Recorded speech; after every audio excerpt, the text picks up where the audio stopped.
하나님 말씀은 구약 성경 창세기 3장 말씀입니다. 창세기 3장 8절에서 10절 말씀. 창세기 3장 8절에서 10절 말씀을 우리 한 목소리로 말씀의 의미를 생각하면서 한 목소리로 읽도록 합니다. 다 같이 읽습니다. 그들이 그날 바람이 불 때 동산에 거니시는 여호와 하나님의 소리를 듣고 아담과 그의 아내가 여호와 하나님의 낯을 피하여 동산나무 사이에 숨은지라. 여호와 하나님이 아담을 부르시며 그에게 이르시되 내가 어디 있느냐. 이르되 내가 동산에 하나님의 소리를 듣고 내가 벗었으므로 두려워하여 숨었나이다. 아멘. 할렐루야. 오늘 또 수요예배 가운데 오신 여러분에게 하나님께서 말씀을 통해서 은혜 주시기 원합니다. 한번 옆에 분을 이렇게 바라보시면서 인사합시다. 말씀을 통해서 은혜 받읍시다. 또 오늘 또 뭐 반복 또 복습 또 이렇게 몇 번이 이렇게 될 줄 여러분 아시고 말씀을 드리십시오. 하나님께서는 지난 시간에 제가 말씀을 드릴 때 하나님께서는 일하시는 하나님이십니다. 사역을 하시는 하나님이신데 그냥 하시지 않고 뭘 가지고 하신다고 말씀했습니까? 하나님은 계획을 가지고 하십니다. 그래서 예수님의 그 십자가, 예수님의 이 십자가 지심도 하나님의 무엇입니까? 계획입니다. 이 계획에는 반드시 뭐가 들어있습니까? 하나님의 목적이 들어있습니다. 자, 하나님의 목적. 그래서 예수님의 십자가를 지게 하시는 하나님의 목적이 무엇입니까? 하나님과 인간의 관계 회복. 그래서 하나님과 우리의 관계 회복. 그래서 예수님의 십자가는 무슨 제물로 돌아가신 거죠? 화목 제물이 되신 것입니다. 그래서 예수님의 이 목적은 그래서 이 관계 회복이라는 것이죠. 그런데 하나님께서 이 예수님의 십자가를 통해서 관계 회복을 이루시기를 원하셨는데 우리에게 하나님께서 그 예수님의 구속사역을 어떻게 하라고 말씀하시죠? 믿으라고 말씀합니다. 그럼 이 믿음에는 뭐가 있습니까? 믿음에는 효과가 있습니다. 반드시. 그러면 이 믿음의 효과는, 이 믿음은 뭘 믿는 거죠? 예수님의 십자가의 구속을 믿는 겁니다. 그러면 이 십자가의 구속의 목적이 뭐죠? 하나님과 관계 회복이죠. 그러면 그 예수님의 십자가의 구속을 믿을 때 그 믿음의 효과는 무엇과 동일하게 나타난다? 하나님의 이 계획의 이 목적과 동일하게 나타난다. 그래서 하나님과 뭐가 회복되죠? 그렇죠. 동일하게 하나님과 관계가 회복된다. 제가 왜 이것을 지금 다시 반복을 하냐면 성경에서 가장 중요한 것이 그러므로 무엇이다? 하나님과 관계 회복이에요. 인간에게 최고의 저주가 무엇입니까? 하나님과 관계가 깨진 것이에요. 그런데 예수님 하나님께서 보내신 목적이 무엇입니까? 하나님과 관계를 회복하도록 하기 위해서. 우리에게 믿음을 주시는 이유가 무엇입니까? 하나님과 관계를 회복하게 하기 위해서. 여기서부터 우리의 신앙생활은 이제 출발이 되는 것이죠. 그래서 여러분, 예수님을 믿으면 하나님과 우리 관계는 어떻게 됐다? 화목되었다. 그래서 어떤 관계를 청산하는 거냐면 원수 관계를 청산하는 것입니다. 그래서 예수님의 십자가에 못 박혀 죽으심, 이것이 내 것이 되려면 반드시 내가 그 예수님의 구속을 어떻게 된다? 믿어야 된다. 그래서 제가 지난 시간에 이 예수님의 십자가에 못 박혀 죽으심, 이것을 신학적으로 얘기하면 어떤 구속이라고 말씀을 드렸을까요? 이걸 객관적 구속이라고 제가 말씀을 드렸어요. 모든 인류를 위해서 죽으셨단 말이에요, 예수님이. 그죠? 오고 오는 모든 인류를 위해서 예수님이 죽으셨고 그 구속의 능력과 그 구속의 효력은 오늘 또 내일 또 도도하게 흘러갈 거란 말이에요. 그런데 그것이 나에게 주관적 구속, 이것을 나의 구원이 되려면 반드시 어떻게 되죠? 믿어야 된단 말이에요. 이게 우리에게는 아주 기초적인 것이지만 아주 중요해요. 아무리 예수님께서 전 인류를 위해서 죽으셨다 할지라도 내가 그 예수를 믿지 않으면 예수님의 그 구속이 내게 효력을 미칠 수 있다 없다? 미칠 수 없어요. 내 죄를 사할 수 없어요. 그리고 내가 죄 용서함을 받거나 하나님의 자녀가 되는 길이 전혀 없어요. 그래서 예수님의 죽으심도 중요하지만 우리 신앙생활에서 무엇이 중요하다? 예수님을 믿는 믿음이 대단히 중요한 것이에요. 근데 이 믿음이 그냥 내가 믿고 싶어서 믿느냐? 그렇게 로마서나 에베소서 말씀을 보면 내가 믿음을 갖게 되는 것은 무엇이다? 하나님의 선물이다. 그죠? 그러므로 자랑할 것이 없다 이 말이죠. 그죠? 여러분 그걸 기억을 하시고, 그러면 이제 여러분 이제 예수님을 믿으면 하나님과 뭐가 회복되죠? 관계가 회복이 되죠. 그러면 관계 회복이라고 하는 것은 눈에 보인다 보이지 않습니까? 답이 이제 맞을 수도 있고 틀릴 수도 있어요. 여러분 이런 거죠. 늘 말씀을 드렸지만 남편과 결혼해서 남편이 되고 아내가 돼요. 그러면 이 사람은 법적인 뭐죠? 법적인 부부죠. 여러분이 결혼 생활을 해보시지만 법적인 부부가 돼요. 관계가 부부란 말이에요. 관계가 부부. 근데 이 법적인 이 부부의 관계는 항상 좋습니까? 좋기도 하다가 나쁘기도 합니까? 이 얘기도 제가 지난 시간에 그대로 드렸어요. 좋을 때도 있고 멀어질 때도 있어요. 우리가 예수님을 믿으면 반드시 하나님과 관계가 회복이 되어서 우리가 주의 백성도 되고 누구도 되죠? 세계를 말해야 돼요. 백성도 되고 또 누구도 돼요? 자녀도 되고 또 누구도 되죠? 신부도 되죠. 이 세 가지를 항상 말씀하셔야 돼요. 관계가 회복되면 나는 누구다? 하나님의 백성이며 하나님의 자녀며 그리스도의 신부가 된단 말이에요. 이건 깨질 수 없어요. 믿음이 준 선물이에요.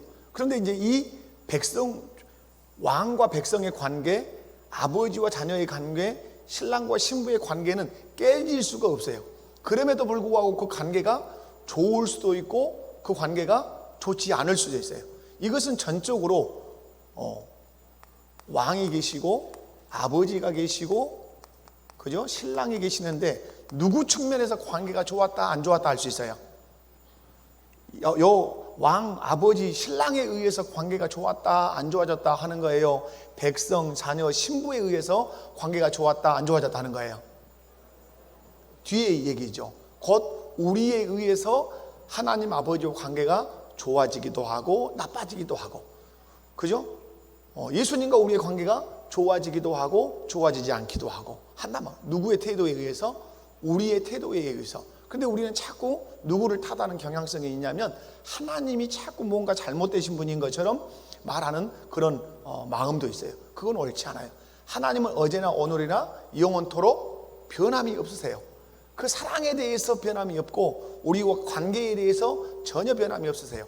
이스라엘 역사를 보면 하나님이 이스라엘을 떠나십니까? 이스라엘이 하나님을 떠납니까? 그러죠. 단연코 하나님을 떠나시지 않습니다. 이스라엘이 먼저 떠납니다. 이스라엘이 먼저 하나님을 등지입니다. 그때 하나님이 언약을 파괴했다고 하는 그 언약 파기의 법적 근거를 들어서 그들을 버리시고 이렇게 버려두셔서 벌받게 하시고 고난을 그들에게 허락하시는 것을 봅니다. 그래서 여러분 분명한 사실은 법적으로 우리는 하나님의 백성이 되고 자녀가 되고 신부가 되었다. 그런데 이 법적인 관계는 깨진다 깨지지 않는다? 절대 깨지지 않습니다. 여러분 우리 개혁신학, 우리 장로교 신학을 개혁신학이라고 하는데 한 번 예수님을 믿으면 그 믿음에 의해서 우리가 구원을 받는데 그 구원이 취소될 수 있습니까 없습니까? 대답을 확실하게 해봐요. 구원이 취소될 수 있습니까 없습니까? 절대 없습니다. 절대. 그래서 여러분 예수님을 믿음과 천국 사이에서 우리가 해야 할 일은 하나밖에 없다고 제가 말씀을 드렸어요. 무엇밖에 없어요? 잘 살아드리는 것이에요. 그죠? 예수님의 십자가의 구속을 통해서 구원을 받은 우리가 넘어졌다, 죄를 짓는다. 그러면 우리 마음 가운데 드는 마음은 하나밖에 없어요. 여러분 예수 믿는 사람이 예수님의 그 구속을 통해서 하나님의 그 은혜의 선물로 믿음을 내가 받아서 구원을 받았는데 내가 넘어졌단 말이야. 넘어지면 우리 마음에 드는 마음은 어떤 마음밖에 없어요? 부끄러운 마음밖에 없단 말이에요. 어떤 마음만 있다고요? 부끄러운 마음. 그런데 부끄러운 마음이 없다. 그리고 계속해서 죄를 짓는다. 그러면 그 사람은 우리가 살필 수 있어요. 이 사람은 예수를 믿는다고 말하지만 구원받지 않은 사람일 수 있다는 가정은 조금 해볼 수 있어요. 그러나 끝까지 우리는 몰라요. 왜? 솔로몬이 타락을 하잖아요. 우상을 섬기잖아요. 그 상황만 보면 솔로몬은 완전히 버림받은 사람, 구원받지 못한 사람 같죠. 그런데 그는 마지막 말년에 돌아온단 말이에요, 하나님 앞으로. 그래서 전도서를 기록하면서 이래 결국을 내가 다 들어봤고 처첩도 많았고 수없는 잠언도 지어봤고 공부도 많이 해봤고 별일을 다 해봤지만 다 헛거더라. 오직 헛되지 않은 것 하나 있는데 그게 뭐더라? 하나님을 경외하는 것. 이것이 사람의 본분이더라. 이 얘기를 하는 것이죠. 분명한 사실은 우리가 예수님을 믿으면 우리의 믿음으로 얻는 구원은 절대 취소되지 않습니다. 그러면 막 죄 짓냐? 죄 지을 수, 여러분, 그러면 막 죄 지어도 되겠네요? 여러분, 죄 지으십시오. 그럼 여러분, 그러면 죄 지으십시오. 그러면 홀라당 나 죄 짓겠습니다. 이렇게 나설 사람이 있을까요? 없을까요? 절대 없습니다. 그러니까 이 하나님이 주신 믿음을 가지면 절대로 그 구원이 취소되지 않는다는 것을 오해하시는 분들은 그럼 죄 지어도 되겠구나. 이런 마음을 가진 사람 자체가 뭐예요? 그 사람은 구원받지 않은 사람이에요. 구원의 효력이 있는 사람, 영생의 그 생명이 들어온 사람은 죄 지어야 되겠네? 한 번 구원받았으니까 죄 지어, 이런 생각 자체를 하는 것 자체가 불순하다고 생각하는 거예요. 그리고 자기 자신이 뭐 의도적이든 의도적이지 않든 넘어지면 팍 드는 생각이 뭐예요? 나를 구원하신 주님께 엄청 죄송한 마음이 들고 부끄럽고 창피한 마음이 드는 거예요. 그래서 제가 얘기했죠. 어른이 막 길을 가다가 팔딱 자빠졌단 말이에요. 그러면 여기 자꾸 막 울 거냐 이 말이에요. 막 제가 어디 내려가다가 넘어졌어요. 근데 울면 이게 돼요, 안 돼요? 안 되죠. 어른이 넘어지면 그 다음에 하는 일이 뭐예요? 누가 볼까 싶어서 팔딱 일어나서 털고 아닌 것처럼 걸어가는 것이죠. 그걸 제가 지난 시간에 그대로 얘기했어요. 그것이 신앙생활이라고. 우리가 연약해서 발을 헛디뎌서 넘어질 때 있단 말이에요. 신앙에서 주의 말씀을 어길 때가 어느 순간에 있단 말이에요. 그러면 남이 볼까 싶어서 팔딱 일어나서 회개하고 주님 내가 잘못했습니다. 주님 마음 아프게 송구합니다. 부끄럽습니다. 하고 가는 것이지. 거기 누워가지고 거기 그 넘어진 자리가 좋다고 거기 앉아서 뭐 철바닥 누워서 살 수 있는 사람이 있냐 이 말이죠. 여러분이 한 번 믿으면 구원을 얻는다는 이 구원에 대해서 조금 더 의심하지 마십시오. 왜 그렇습니까? 믿음은 누가 선물로 줬어요? 하나님이 선물로 주셨어요. 그러므로 선물로 주신 그분이 선물을 가져가기 전에는 내 믿음을 내가 버릴 수 있다 없다? 없어요. 그래서 여러분 구원에 대해서 안정감이 있는 거예요. 그런데 내 행위에 의해서 구원이 취소되기도 했다가 구원을 받기도 했다가 그러면 얼마나 우리의 신앙이 불완전한 것이에요. 우리 개혁신학은 또 성경은 그렇게 우리에게 가르치지 않아요. 분명한 사실 법적으로 부부가 되면 죽고 나서 하나 부부요. 각방을 써도 부부고 이놈의 새끼 저놈의 새끼 욕을 하고 뭐 부부간에 살아도 부부요. 그러나 관계가 멀어지기도 하고 좋아지기도 한단 말이에요. 하나님과 우리의 관계도 그렇다 이 말이죠. 여러분 관계가 회복되었다고 하는 증거를 제가 지난 시간에 3가지로 말씀을 드렸습니다. 그리고 나서 이제 말씀을 쭉 전할게요. 여러분 관계 회복의 증거가 뭐죠? 지난 시간에 메모하신 분들 관계 회복의 증거가 3가지가 있는데 1 뭐예요? 예수님을 누구로 부르죠? 그죠? 예수님을 나의 구주, 나의 주라고 고백하죠. 주라고 고백합니다. 성령이 아니고서는 예수님을 주라 할 수 있다 없다? 없어요.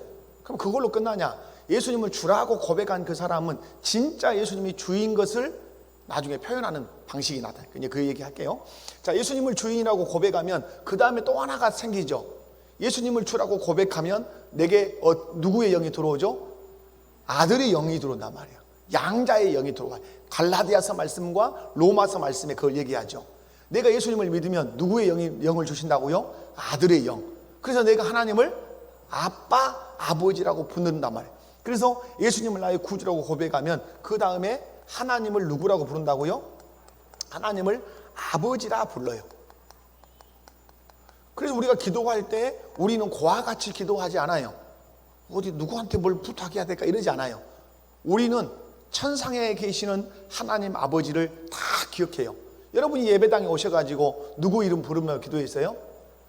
여러분 어떤 분들은 성령 아버지 그러면 돼야 안 돼요? 성령 아버지 이렇게는 안 맞습니다. 예수님 아버지 그것도 안 맞아요. 하나님 아버지예요. 성부. 그러니까 여러분 딱 오시면 제일 먼저 딱 기도할 때 딱 꺼내는 용어가 뭐예요? 하나님 아버지. 다 그러죠. 얼마나 하나님이 주신 은혜요. 피조물의 영광이 무엇입니까? 하나님을 아버지라고 부르는 것이에요. 하나님을 아버지.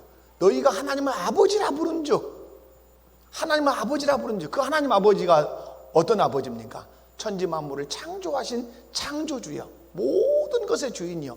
그런데 그분이 누구예요? 나의 아버지란 말이에요.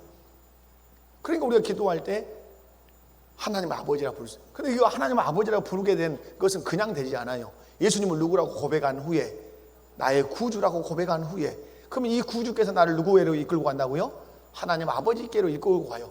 그래서 하나님 아버지가 누군가를 알게 해요. 이분이 천지를 창조하신 분이시구나. 이분이 예수님을 보내서 나를 구원하신 분이시구나. 이분이 나의 아버지시구나. 성령이 알게 하신단 말이에요. 그때부터는 이제 우리가 이 세상에서 아무리 어려운 삶을 살아도 늘 누구를 바라보죠? 하늘 아버지를 바라봐요. 그러니까 여러분 우리 자녀들에게 가르쳐야 되는 것이 무엇이에요? 육신의 엄마 아버지를 의지하는 그걸 가르치는 것이 아니라, 딸아, 아들아, 엄마는 너한테 다 최선을 다해 주고 싶지만 한계가 있다. 아빠는 너한테 최선을 다해 주고 싶지만 한계가 있다. 그런데 한계가 없는 분이 계시는데 그분이 하나님 아버지시란다. 마태복음 5장, 6장, 7장을 읽어보면 그 전부 하나님에 대해서 얘기하잖아요. 그걸 가르쳐 줘야 돼요. 그러므로 가장 훌륭한 신앙교육이 뭐예요? 너의 아버지는 하늘 아버지, 조금도 부족함이 없으신 하늘 아버지, 전능하신 하나님 아버지, 그분께 구해라. 그러면 하나님 아버지가 너의 필요를 채워주실 것이다. 이것을 가르쳐내는 가정이 훌륭한 가정이고 최고의 신앙교육이라 이 말이에요. 자, 여러분 관계가 회복되면 예수님을 나의 주라고 고백하고 하나님을 아버지라고 불러요. 그러면 이 사람에게 하나님은 무엇을 주십니까? 새로운 뭘 준다 그랬어요? 그죠? 새로운 삶의 원리를 줍니다. 그래서 예수 믿는 사람은 그냥 살지 않습니다. 세상의 삶의 원리를 가지고 안 살아요. 예수 믿는 사람은 새로운 삶의 원리를 가지고 살아요. 구약에서는 시내산에서 이스라엘 백성에게 뭘 줬습니까? 율법을 줬어요. 이들은 애굽에서 구원받아서 하나님과 관계가 왕과 백성의 관계로 회복된 사람들이에요. 그들을 모아놓고 하나님께서 시내산에서 율법을 줬어요. 새로운 삶의 법이다. 내 백성이 된 사람이 지켜야 될 법이다 하고 지키면서 그들은 살았어요.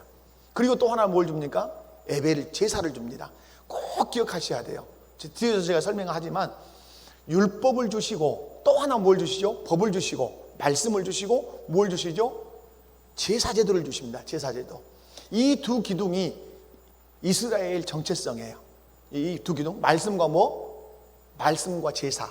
우리로 표현하면 말씀과 예배는 이스라엘이 죽냐 사냐의 두 기둥이에요. 말씀과 예배. 그죠? 그래서 여러분 새로운 삶의 원리로 이스라엘 백성에게는 율법을 줘요. 똑같이 신약에서는 예수님이 어느 산에 올라가시죠? 감람산에 산에 올라가시죠. 제자들이 나오죠. 그러니까 동일하게 뭘 주십니까? 동일하게 율법을 주십니다. 그 율법은 모세가 준 율법이 아니에요. 모세가 준 율법보다 더 완성된, 강화된 율법이에요. 모세는 간음하지 않으면 돼요, 그냥. 근데 예수님은 음욕을 품고 여자를 보는 자마다 간음하였느니라 하시면서 완성된 율법을 주신단 말이에요. 그게 뭐죠? 예수님을 믿고 예수님을 주라고 부르고 하나님 아버지라고 부르는 사람들이 지켜야 될 새로운 삶의 원리고 새로운 삶의 규범이기도 하죠. 오늘 우리의 신앙생활은 이제 여기서부터 쇼부가 나는 것입니다. 여기서부터 여러분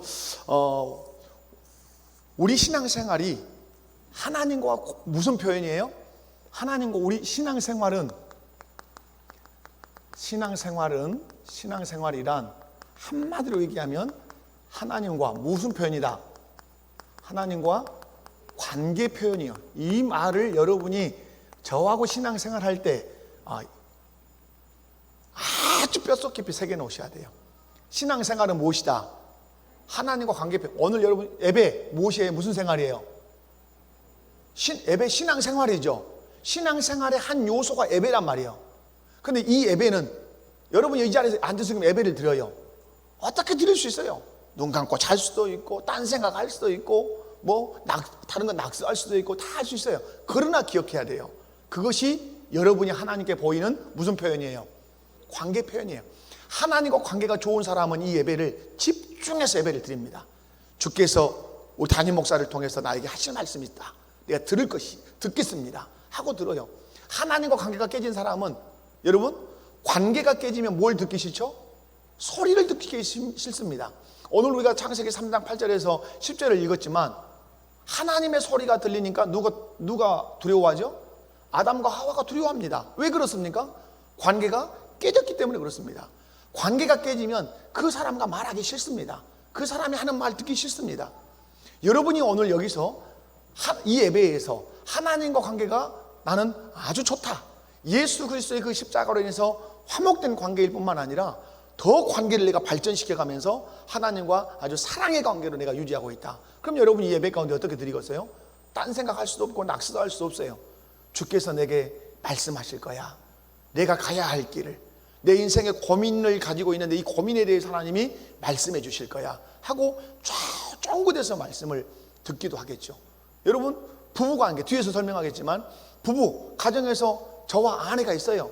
그럼 제가 장혜숙이라고 하는 제 아내를 대하는 것은 그냥 아내를 대하는 게 아니에요. 하나님과 관계의 표현으로 누구를 대하는 거예요? 제 아내를 대하는 거예요. 어떻게? 사랑하는 내 주님이 아내를 어떻게 하라 그랬어요? 사랑하는 남편들아 아내 사랑하기를 주께서 교회를 사랑하심 같이, 어떻게? 자기를 주어서 교회를 사랑하는 것 같이 아내를 사랑하라. 그렇게 하려고 마음을 써야 되겠죠. 그렇게 못하니까 늘 아내한테도 미안하지만 먼저 아내에게 미안한 것이 아니라 누구한테 미안해요? 우리 주님한테 주께 미안하죠. 왜? 주께서 나를 예수님을 통해서 나의 구주가 되시고 하나님의 아버지가 되셨는데 그 사랑하는 주님이, 내가 몸서리치게 경외하는 주님이 아내를 그렇게 사랑하라 했는데 그렇게 사랑하지 못하니까 아내에게 미안한 것도 있지만 그보다 더 먼저 미안한 것은 누구에게 미안해요? 우리 주님께 미안한 것이에요. 이게 신앙생활이란 말이에요. 내 자녀에게 내가 바르게 교훈하고 말씀으로 훈계해야 되는데 그렇게 하지 못하면 자녀에게도 미안하지만 먼저 누구에게 미안한 거예요? 우리 하나님께 미안한 거예요. 그러므로 신앙생활을 정의할 때 신앙생활이란 무엇이다? 하나님과 관계, 모든 내 삶은 누구와의 관계 표현이에요? 하나님과 관계 표현이에요. 옆에서 여러분을 째려보고 여러분을 향해서 뒷담화 까고 뭐 이간질하는 사람이 있다 할지라도 그 사람을 내가 대하는 태도가 누구와의 관계 표현이에요? 하나님과 관계 표현이에요. 하나님이 나를 이간질해. 저 사람이 나를 째려봐, 나를 늘 뒷담화해. 그러니까 나도 뒷담화하고 나도 이간질하고 나도 욕하고. 그러면 여러분 하나님과 좋은 관계입니까? 그렇지 않죠. 한마디로 그 사람을 한마디로 표현하면 그 사람이 누구예요? 내 원수 같은 사람이란 말이에요. 그러면 하나님과 관계가 좋은 사람은 저런 사람을 어떻게 대하라고 했는지, 주님은 어떻게 저런 사람을 대하라고 했는지 생각해요? 생각하지 않아요? 생각하지요. 그러면 아주 클라이막스죠. 피크, 인간관계의 아주 가장 어려운 지점, 그게 뭐죠? 원수를 사랑하라. 악에게 지지 말고 선으로 악을 이기라. 원수의 머리 위에 숯불을 쌓아 놓으라 하시는 그 말씀을 생각해. 그러니까 나는 동일하게 뒷담화하지 않고 이간질하지 않고 견눈질하지 않아. 냉수를 떠다 주기도 하고, 그가 목마를 때 냉수를 주기도 하고, 아플 때 약을 사다 주기도 하고, 그죠? 끊임없이 잘 돼. 그래서 표현해. 어떻게 표현하는? 뭘 표현해요? 나와 주님의 관계는 이렇게 좋다고. 주님이 내가 사랑하는 주님이 그렇게 말씀하니까 내가 그렇게 하는 것이라고. 그래서 우리의 모든 관계는, 우리의 모든 삶은 누구와의 관계 표현이에요? 하나님과 관계 표현이에요. 그러므로 신앙생활 잘하는 길이 뭐예요? 신앙생활 잘하는 것은 주님과의 관계에 집중하는 것이에요. 제가 지금 거의 반복하고 있어요. 지금 왜 제가 반복을 하냐면, 우리 신앙생활이 지금 어려운 지점이 뭐냐면, 교회에서 열심히 봉사하고 기도하고 전도하고 이것만 잘하면 신앙생활 잘하는 거라고 생각해요. 물론 잘하는 것이죠. 그러나 여러분, 전도도 예배도 기도도 어떤 봉사도 다 무슨 표현이에요? 하나님과의 관계의 표현. 왜 전도하냐? 왜 전도해요? 왜 기도해요? 왜 찬양해요? 왜 봉사해요? 사랑하는 주님이 내게 그렇게 하라고 말씀하셨기 때문에. 주님을 내가 사랑하니까, 주님이 내게, 사랑하는 주님이 그렇게 말씀하니까 한단 말이에요. 근데 우리는 그런 개념이 없어요. 그냥 그렇게 하는 것이 신앙생활이라고만 생각해요. 주님과의 관계에서 출발해야 잘하는 것이에요. 그러므로 여러분이 어디에 집중하셔야 돼요? 하나님과의 관계에 집중하셔야 돼요. 그럼 하나님과 관계에 집중한다는 말은, 여러분, 제가 제 아내와 관계가 좋다는 것을 집중해야 돼요. 그러면 아내와 관계가 좋으려면 제가 무엇에 많이 신경을 쓸까요? 막 잘 씻고 젠틀하게 입고 뭐 향수라도 칙칙 뿌리고 뭐 이런 걸까요? 관계가 좋을 때는 가장 사람이 마음을 어디다 쓸까요? 그가 하는 말에 마음을 쓰기 시작합니다. 무슨 말을 했지? 근데 여러분, 관계가 깨지면 깨질수록 건성으로 듣습니다. 마지막에는 관계가 완전히 깨지면 그가 하는 말이 전혀 들려오지 않습니다. 앉아 있어도 안 들려요. 딴 생각해버려요. 그 사람은, 여러분 여럿이 5명이 앉아서 이렇게 얘기를 해요. 근데 그 중에 나와 관계가 완전히 깨진 사람이 앉아 있어요. 그 사람이 말할 때는 난 딴 생각합니다. 그 사람 말이 하나도 안 들어옵니다. 여러분, 하나님과 관계가 깨지면 여러분 누구의 음성이 안 들려오죠? 하나님의 음성이 안 들려옵니다. 그것이 사사기와 사무엘서에 쭉 나오는 내용이잖아요. 그러므로 여러분, 하나님과 관계에 집중하셔야 돼요. 그러면 신앙생활 잘 하실 수 있어요. 누가 말하는 대로 할 수 있어요. 하나님이 말씀하시는 대로 신앙생활을 하게 돼요. 우리는 내 감정 따라서, 좋으면 한다, 감정이 팍 하면 막 열심히 한단 말이에요. 그러나 나의 감정이 훅 꺼지면 교회도 안 오고 자기 마음이요. 그것은 신앙생활이 아니에요. 비가 오나 눈이 오나, 내 몸이 아프나, 내가 늙으나 병드나, 내가 예배하고 봉사하고 내가 섬기고 하는 그 모든 것은 누구의 말씀을 생각하면서, 하나님의 말씀을, 병들면 예배하지 마라, 누가 너를 좀 뒷담화하는 사람이 있으면 교회 가지 마라, 그 오고 싶으면 오고 말고 싶으면 말고. 여러분, 그런 신앙생활은 바르지 않아요. 아주 어린아이 같은 신앙생활이에요. 여러분, 하나님과 관계가 깊으면 누구의 말씀을 깊이 생각한다고요? 하나님의 말씀을 많이. 그래서 계시, 의존, 사색이라는 말이 신학의 뿌리이면서도 신앙의 줄기를 이루고 가고 있다는 사실을 기억을 하실 필요가 있습니다. 우리가 신앙생활하면서 가정이나 직장, 사회를 변화시키지 못하는 근본적인 이유는 우리가 하나님과의 관계에 집중하지 못하면서 가정생활 하니까 그러고, 직장생활 하니까 그러고, 교회생활 하니까 그래요. 여러분, 어디서 무엇을 하든지 내가 사랑하는 하나님이 어떻게 하라고 하는지를 생각하면서 말하고 생각하고 행동하시기 바랍니다. 그래야 정욕적인 것이 아니에요. 하나님과 관계를 생각하지 않고, 하나님의 말씀을 생각하지 않고, 내가 기분 좋을 때, 기분 나쁠 때 그렇게 행동한다면 우리는 일관성이 있어요, 없어요? 없어요. 그건 정욕적인 신앙생활이란 말이에요. 옆에 사람들이 본단 말이에요. 저 사람이 어느 때는 저 사람한테 엄청 잘해주더만 엄청 또 이번에는 나쁘게 해주네. 근데 이 사람 저 사람에 대해서 전혀 잘해주든 못해주든 변함없이 저 사람은 저렇게 대하네. 가서 내가 물어본다. 당신은 왜 저 사람이 잘해줄 때도 있지만은 못해주고 성가시게 하는데도 변함없이 잘해줍니까? 그러면 내뱉는 말이 무슨 말이겠어요? 내가 사랑하는 주님이 그가 나에게 잘해주든 잘못하든 상관하지 말고 쉼없이 잘해줄 것을 말씀했기 때문에 내가 그렇게 하는 것입니다. 내 어떤 상황과 상관이 없어진단 말이에요. 환경과 상관없어진단 말이에요. 내 감정과 상관없어져요. 근데 우리의 신앙생활이 막 파도를 치는 이유가 뭐죠? 감정과 상황과 환경이 내 신앙에 막 영향을 끼친단 말이에요. 그래서는 안 돼요. 무엇만이 내 신앙과 삶에 영향을 끼쳐야 돼요? 하나님의 말씀만이. 그러기 위해서는 하나님과 관계가 깊어야 된다 이 말이죠. 사랑하는 우리 목포교회 모든 성도 여러분, 예수님을 믿으면 예수님이 나의 주인이 되십니다. 아멘. 예수님이 나의 주인이심을 무엇으로 표현해야 됩니까? 새로운 삶의 원리를 지키면서 살아가는 것으로 예수님이 나의 주인이신 것을 표현해야 돼요. 예수님과 나의 관계가 좋다 하는 걸 뭘로 표현합니까? 주의 말씀에 온전히 순종함으로 관계 좋음을 표현하는 거예요. 여러분의 아들이 아버지와 어머니와 관계가 좋다고 하는 가장 중요한 행위가 뭡니까? 말을 잘 듣습니다. 경청을 일단 잘해요. 그리고 어떤 것을 부탁하거나 지시하면 즉시 순종합니다.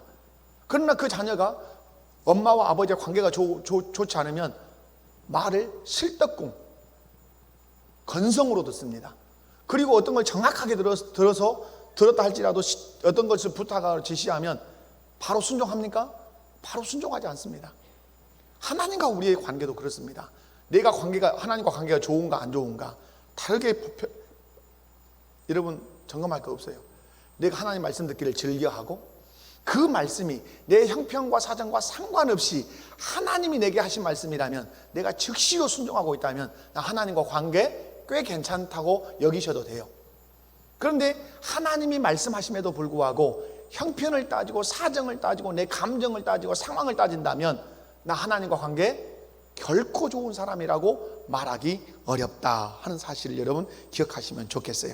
그래서 여러분 말씀대로 사셔야 돼. 그래야 여러분 뭐대로 사셔야 된다고요? 그죠? 말씀대로 살아야 돼요. 그래야 어떠죠? 이게 창세기 1장으로 보면 보시기 어때죠? 그렇죠? 보시기에 좋아요. 말씀대로 살 때만 누구 보시기에 좋아요? 그죠? 이것이 성공이에요. 하나님이 보시기에 좋아요. 여러분 세상 사람들이 아무리 여러분을 향해서 화려하다고 박수를 쳐도 하나님이 보시기 안 좋으면 끝이에요. 그럼 창세기 1장을 저는 늘 말씀합니다. 창세기 1장은 보시기에 좋았어요. 보시기에 좋은 이유가 뭐죠? 말씀하신 대로 되었으니까 보시기에 좋은 거예요. 이것이 성경 전편에 흘러야 되고 우리 신앙생활 뼛속 깊이 흘러가야 돼요. 하나님이 보시기에 좋을 수 있는 길은 하나밖에 없어요. 어떻게 해야? 말씀대로 되어야. 말씀대로. 오늘 우리가 다음 세대와 함께 그 새벽 기도회를 할 때 제가 오늘 그 베드로, 안드레, 야고보, 요한을 부르신 사건에 대해서 설교를 했어요. 내가 너희를 사람을 낚는 어부가 되게 하리라. 제가 주어와 동사를 말했어요. 내가 되게 하리라. 예수님이 보시기에 좋은 사람이 누구예요? 예수님이 되게 하는 사람이, 되는 사람이 예수님이 보시기에 좋은 사람이에요. 아무리 사회에서 지위가 있고 학력이 있고 뭐 별일을 해서 사람들이 추앙하고 동상을 세우고 뭐 이름을 뭐 새기고 유적물을 만들고 한다 할지라도 예수님이 되라고 한 사람이 아닌 사람은 예수님 볼 때 절대 좋은 사람이 아니에요. 마찬가지죠. 여러분 하나님이 보시기에 좋은 사람이 되셔야 돼요. 그래서 사람을 의식하면 안 돼요. 신앙생활은. 그런데 우리는 의외로 사람을 많이 의식합니다. 전혀 의식할 수는 없는 건 아니에요. 그러나 여러분 누구를 의식하셔야 돼요? 하나님을 의식하셔야 돼요. 그리고 하나님의 말씀을 늘 인식해야 돼요. 그리고 하나님 말씀한 대로 여러분이 살아가시면 돼요. 그러면 누가 보시기에 좋아요? 하나님 보시기에 좋아요. 마지막 최종 평가자는 누구십니까? 하나님이십니다. 하나님이 보시기 좋으면 합격입니다. 이 지구 전 인구가 좋다고 박수를 쳐도 하나님이 안 좋다야. 왜 안 좋습니까? 그러면 하나님은 답이 하나겠죠. 뭐대로 안 했으니까. 말씀. 여러분 이제 구약의 출애굽기 같은 데 읽어보면 하나님이 모세에게 성막을 지으라고 말씀하죠. 근데 모세가 성막을 짓는 것에 합격을 딱 합니다. 그래서 하나님의 임재를 싹 속죄소 위에 예수님이 그 지성소 위에 하나님이 임재하죠. 왜 합격할 수 있었죠? 출애굽기에 계속해서 써내는 거죠. 뭐죠? 모세는 하나님이 그 정하신 그 규례대로 다 그 성막을 하나도 오차 없이 만들었더라. 그러니까 합격이 된 거예요. 그래서 하나님이 거기에 임재하시는 거예요. 여러분, 여러분의 인생은 하나님 보시기에 좋으셔야 돼요. 좋으실 수 있는 유일한 길은 하나밖에 없어요. 말씀대로 하는 거예요. 근데 우리가 신앙생활이 얼마나 많은 실패한 줄 아십니까? 사람한테 잘 보이려고 해요. 여러분 부탁합니다. 저에게 잘 보이려고 하지 마십시오. 부탁이에요. 저에게 잘 보이려고 하면 여러분의 신앙생활에 실패하는 것입니다. 제가 여러분을 볼 때 좋을 수 있는 길은 하나밖에 없어요. 똑같아요. 여러분이 하나님 보시기에 좋게 하기 위해서 말씀대로 살면 제가 보기에도 좋습니다. 그건 이유 여하가 없어요. 누가 보기에도 좋아요. 세상 사람은 보기 안 좋을지 모르지만 그리스도의 영이 거하시는 사람이 볼 때는 말씀대로 그 사람이 살면 다 보기 좋아요. 그러므로 여러분 옆에 장로님들 신경 쓰지 마세요. 담임 목사 너무 눈 신경 쓰지 마십시오. 누구의 눈만 의식하라. 하나님의 눈을 의식하고 하나님 말씀만 인식하십시오. 그리고 말씀대로 살려고 발버둥을 치십시오. 자빠질 수 있어요. 실수할 수 있어요. 빨리 일어나서 털고 일어나서 또 말씀대로 그 길을 걸어가면 하나님 보실 때 마지막 총평하시겠죠. 뭐라고? 보기에 참 좋다. 너 잘 살았다. 이유는 하나죠. 뭐대로 살았으니까? 말씀대로 살았으니까. 여러분, 우리가 국가에서도 제가 이제 군대에서 모범장병이 돼가지고 이렇게 전국을 순회하는 그런 기회를 줬어요. 얼마나 모범스럽지 않았던 것 같은데 모범장병이 이제 된 거예요. 모범장병이라고 하는 게 뭐죠? 규율 안에 잘 서 있는 사람이에요. 맨날 어디 헛짓거리하고 뭐 영창이나 갔다 오고 모범장병이 안 되는 거죠. 마찬가지로 모범 그리스도인, 모범 하나님의 백성은 뭡니까? 말씀 안에 잘 서 있는 사람이에요.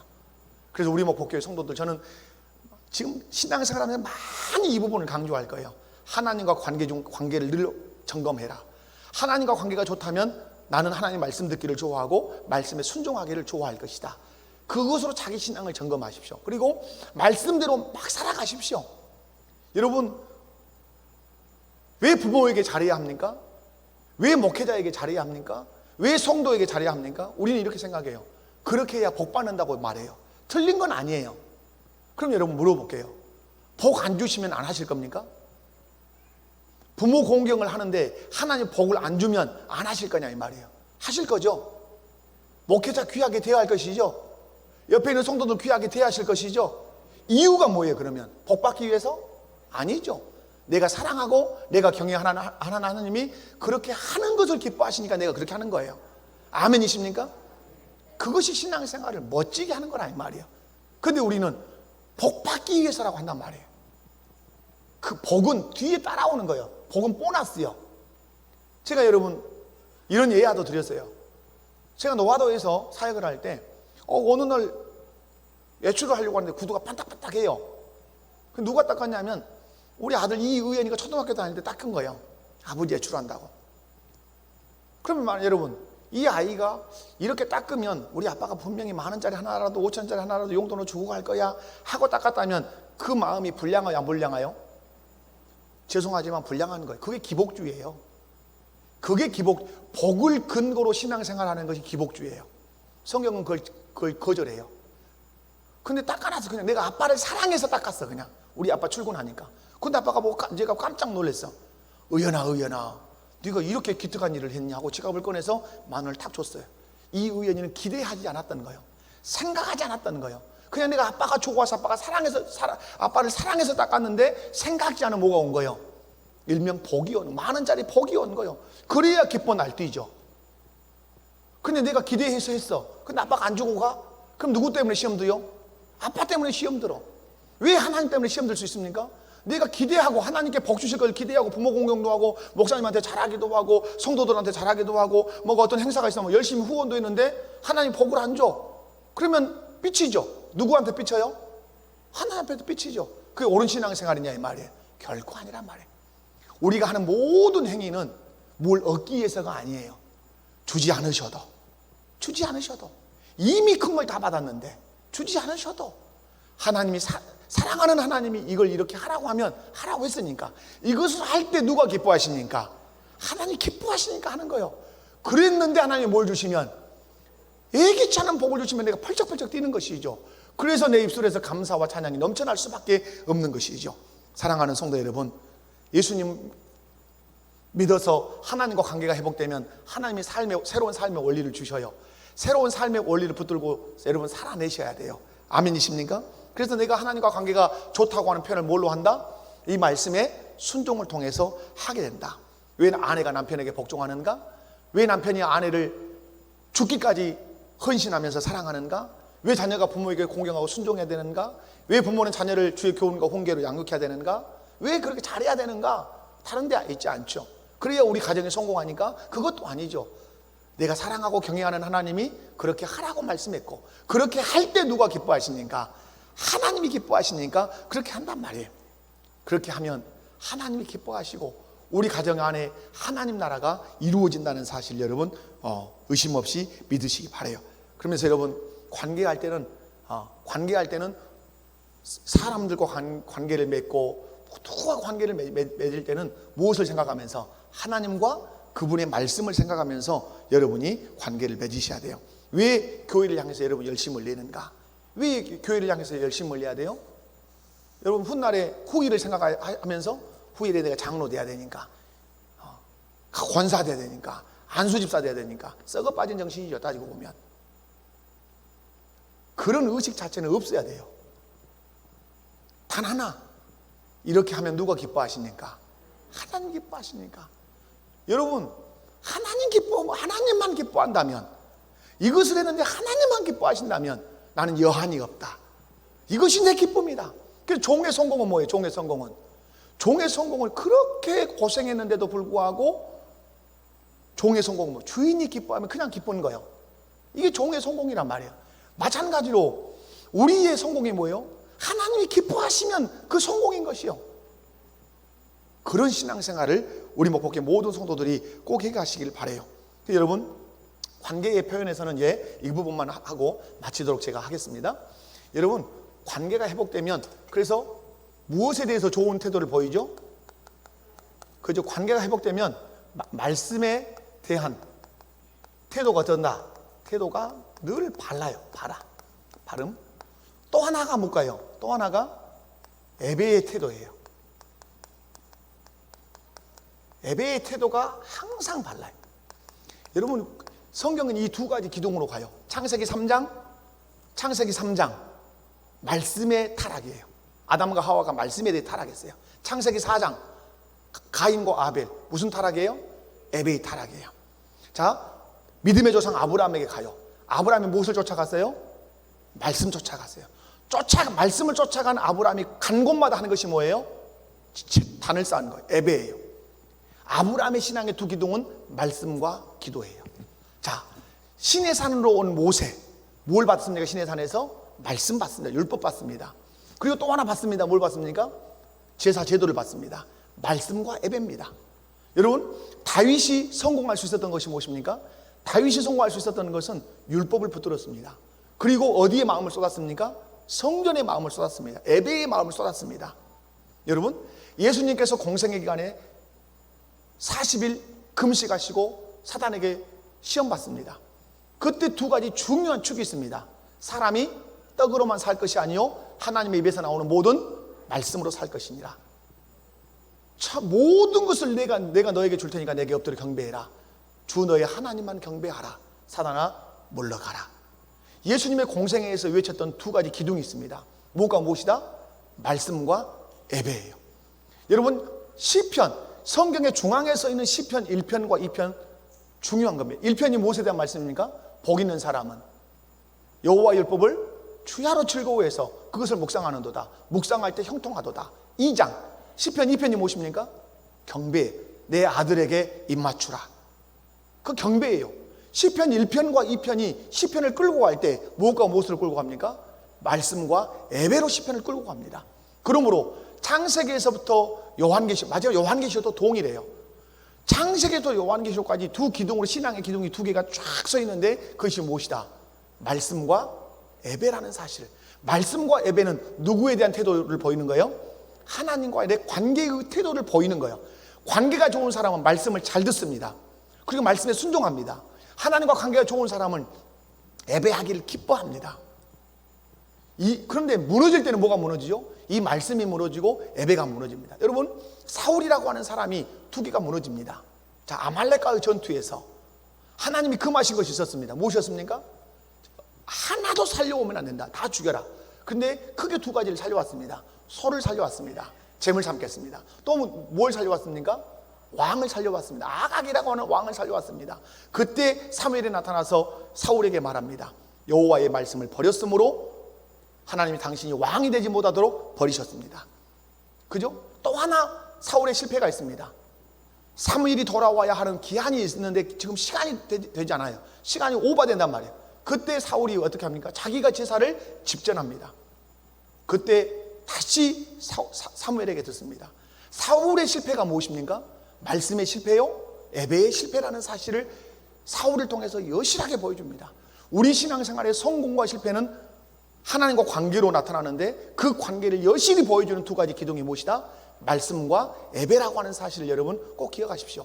그러므로 여러분 예수 그리스도를 통해서 구원을 받아서 하나님과 관계가 회복이 되었다면 하나님과 관계를 사람들을 대하면서 말씀을 대하면서 예배하면서 봉사하면서 그걸 표현해 내십시오.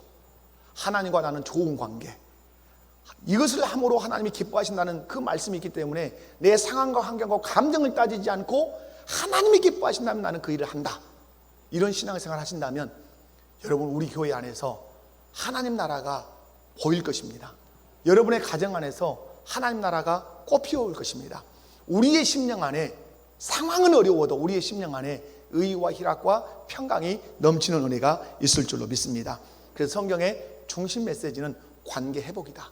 근데 그 관계 회복이 된 사람에게 주님이 주시는 새로운 삶의 원리가 있다. 구약에는 율법이고 신약에는 새로운 율법이라고 말할 수 있지만 그리스도의 명령들이에요. 그래서 마태복음 28장 20절에 말씀하죠. 내가 분부한 모든 것을 가르쳐 지키게 해라. 그것이 삶의 원리다 이렇게 말씀하죠. 이 삶의 원리를 지켜내므로 우리가 표현해내는 것이 무엇이에요? 하나님과 관계가 내가 어떠함을 표현해내는 거예요. 그래서 하나님과 관계가 어떠함을 표현해내는 두 가지 기둥은 무엇이다? 말씀과 예배라고 하는 사실을 여러분이 기억하시는 이 밤이 되시기를 주님의 이름으로 축원합니다. 우리 다 같이 한번 찬송하도록 하겠습니다.